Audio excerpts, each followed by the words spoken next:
श्रमिक चौक के पास स्थित गया पुल अंडरपास पर लगने वाले भीषण जाम में शहरवासी और यात्री लंबे समय से परेशान हैं। इस समस्या के स्थायी समाधान को लेकर गुरुवार को धनबाद उपायुक्त आदित्य रंजन, एसएसपी प्रभात कुमार, जिला प्रशासन और रेलवे के कई वरिष्ठ अधिकारी मौके पहुंचे और नए समानांतर अंडरपास निर्माण का कार्य की समीक्षा की। उपायुक्त आदित्य रंजन ने बताया कि गया पुल अंडरपास क्षेत्र के लोगों की लाइफलाइन माना जाता है। यहाँ से होकर पानी की पाइपलाइन, नाला, गैस लाइन और अन्य जरूरी सेवाएं गुजरती हैं, जिससे पूरे इलाके की सुविधा जुड़ी हुई है। एक ही अंडरपास होने से रोज वाहनों का भारी दबाव बना रहता है, जिसके कारण बैंक मोड़ में श्रमिक चौक और स्टेशन की ओर आवाजाही बाधित होती है। उन्होंने बताया कि इसी को ध्यान में रखते हुए अब गया पुल के समानांतर नए अंडरपास का निर्माण शुरू किया गया है, जिससे सड़क 4 लेन में बदल जाएगी और जाम की समस्या पूरी तरह से खत्म हो जाएगी। अंडरपास को दिसंबर 2026 तक तैयार करने का लक्ष्य रखा गया है और सभी विभागों को एक नया आवश्यक बुनियादी कार्य पूरे कराने के निर्देश दिए गए हैं, ताकि बार बार खुदाई का कार्य रुकने की नौबत न आए। पीडब्ल्यूडी कार्यपालक अभियंता मिथिलेश प्रसाद ने बताया कि इस योजना में कुल लगभग 29 करोड़ रुपए लगी है। सड़क चौड़ीकरण और अंडरपास निर्माण से शहर की यातायात व्यवस्था को नया आधार मिलेगा और यात्रियों को सुगम सफर का लाभ मिलेगा। इस दौरान ट्रैफिक डीएसपी अरविंद कुमार सिंह ने बताया कि निर्माण कार्य के बीच शाम की समस्या से निपटने के लिए अतिरिक्त यातायात पुलिस जवानों की तैनात किया गया है। वहीं स्थानीय समाजसेवी दिलीप सिंह ने प्रशासन की इस पहल का स्वागत करते हुए कहा कि जाम में एम्बुलेंस तक फंस जाती है, जिससे मरीजों को समय पर इलाज मिलने में कठिनाई होती है। उन्होंने इस अंडरपास निर्माण को क्षेत्र के लिए बड़ी राहत और ऐतिहासिक कदम बताते हुए प्रशासन और रेलवे का आभार व्यक्त किया है।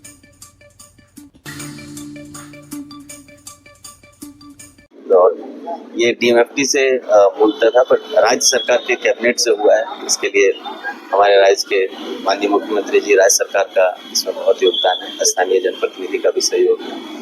तो हम लोग यही देख रहे हैं कि बहुत टाइम से लंबित परियोजना थी जो शुरू हुई है यहाँ के लोगों के लिए। उसके लिए धनबाद की जनता की तरफ से हम राज्य सरकार को धन्यवाद भी देना चाहते हैं। बेलगड़िया का भी निरीक्षण आप लोग बेलगड़िया में अभी माननीय सचिव भारत सरकार का आगमन होना है, माननीय मंत्री जी का भी आगमन अगले माह में होना है और बेलगड़िया में जो जनता रह रही है उसको हर तरह की सुविधा मिले, उसके लिए हम लोग लगातार निरीक्षण कर रहे हैं। आज भी उसका निरीक्षण हम लोग कोशिश कर रहे हैं कि बेलगड़िया टाउनशिप धनबाद ही नहीं, पूरे झारखंड का one of the most facility वाला टाउनशिप बने।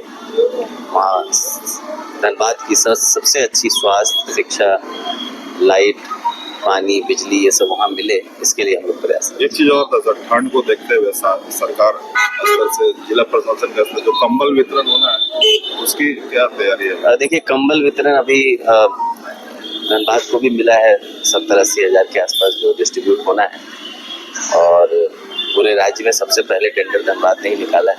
28 तारीख को उसका टेंडर कंप्लीट होना है। मुझे लगता है कि जल्द ही हम लोग शुरू करेंगे। इस बार ठंड थोड़ा अर्ली गिर गया है क्योंकि हर साल का वेदर का पैटर्न चेंज हो रहा है, तो थोड़ा विलम्ब देखने में लग रहा है, पर अगर आप डेट से देखेंगे तो विलम्ब नहीं हुआ है। ठंड थोड़ी जल्दी पड़ गई, बट फिर भी हम लोग कोशिश कर रहे हैं कि दिसंबर फर्स्ट वीक में ही कंबल डिस्ट्रीब्यूशन शुरू हो जाए। सवाल करते हैं सर, अंडरपास का निर्माण का कार्य शुरू होने के कगार पे है, कितने लागत से ये बनाया जाएगा और क्या इसका आइडियोलॉजी होगा?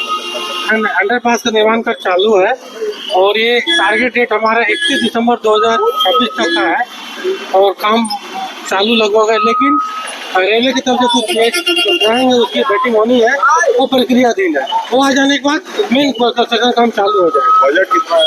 हाँ, बजट इसके 29 करोड़ के आसपास कंस्ट्रक्शन कॉस्ट है, बाकी बात एंसिलरी वर्क में जो खर्च है वो है। ये कहाँ से यू टर्न होना है इसको? पेट्रोल पंप से थोड़ा सा पहले से टर्न होगा, मिला दिया जाएगा। ठीक है। ट्रैफिक लोड जो चूंकि बढ़ा है श्रमिक चौक पर, तो अभी बस की को लेकर क्या कुछ पहले भी आपने बताया था समीक्षा हो रही है, लेकिन आप 3 दिन से देख रहे होंगे, जब से ये बैरिकेड लगा है तब से आप देख रहे होंगे कि अतिरिक्त मैन पावर देने के बाद कहीं कोई कठिनाई नहीं है। गति धीमी जरूर हुई है लेकिन चक्का रुका नहीं है, तो वो हम अभी अतिरिक्त बल से जब तक काम ले पाएंगे तब तक हम कोई रूट और किसी का कोई डाइवर्जन नहीं करेंगे। आवश्यकता होगी तो फिर आगे हम लोग सोचेंगे।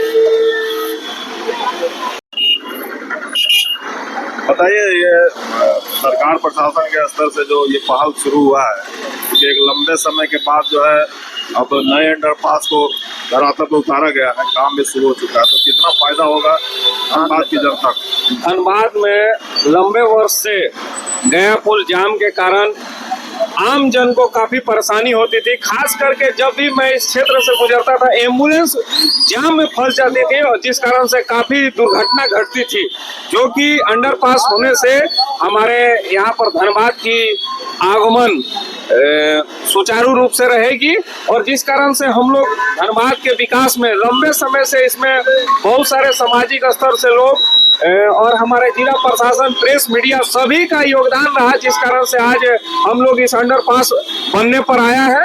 इससे हम लोग के धनबाद की जनता में जो जाम की समस्या है उससे निजात मिलेगी।